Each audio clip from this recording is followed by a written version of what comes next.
রাশিয়ার কুর্স্ক অঞ্চলে ইউক্রেনীয় সেনাদের প্রবেশের ঘটনায় চলমান যুদ্ধ নতুন মোড় নিয়েছে। 2 বছরের বেশি সময় ধরে চলা এই যুদ্ধে এর আগে কখনো ইউক্রেনীয় সেনারা রাশিয়ার এত গভীরে প্রবেশ করেনি। এরই মধ্যে অঞ্চলটির বহু গ্রাম দখলে নিয়েছে জেলেনস্কি বাহিনী। প্রতিদিনই কুর্স্কের আরো ভেতরে প্রবেশ করছে তারা।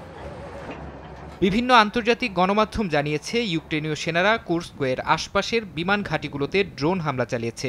এ সময় আটক করা হয় অন্তত 100 রুশ সেনাকে। অঞ্চলটিতে আক্রমণ পরিচালনা ও নিয়ন্ত্রণ নেয়াকে কৌশলগত লক্ষ্য অর্জনের গুরুত্বপূর্ণ ধাপ হিসেবে উল্লেখ করেছেন প্রেসিডেন্ট ভলোদিমির জেলেনস্কি। গণমাধ্যমগুলো বলছে, কুর্স্কে বাফার জোন তৈরির পরিকল্পনা করছে ইউক্রেন। সেখানকার বাসিন্দাদের নিরাপদে সরে যেতে মানবিক করিডোরও তৈরি করার কথা শোনা যাচ্ছে। ইউক্রেনের হামলার পর কুর্স্ক ও বেলগোরদ থেকে এ পর্যন্ত 1,30,000-এর বেশি মানুষকে সরিয়ে নেওয়া হয়েছে বলে জানা গেছে। তবে রুশ প্রতিরক্ষা বিভাগের দাবি, অঞ্চলটিতে ইউক্রেনীয় সেনাদের অগ্রগতি থামিয়ে দিয়েছে তারা। বুধবারের পর জেলেনস্কি বাহিনী আর এগোতে পারেনি বলেও জানিয়েছে মস্কো। বিভিন্ন গণমাধ্যম বলছে, রাশিয়ার ব্যাপক পাল্টা হামলার আশঙ্কায় কুর্স্ক সীমান্তবর্তী এলাকায় প্রতিরক্ষা ব্যবস্থা জোরদার করেছে ইউক্রেন।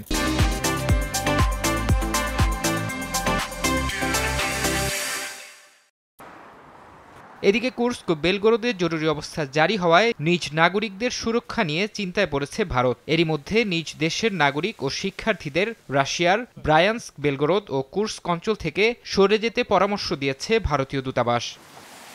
ফরহাদ চৌধুরী, সময় সংবাদ।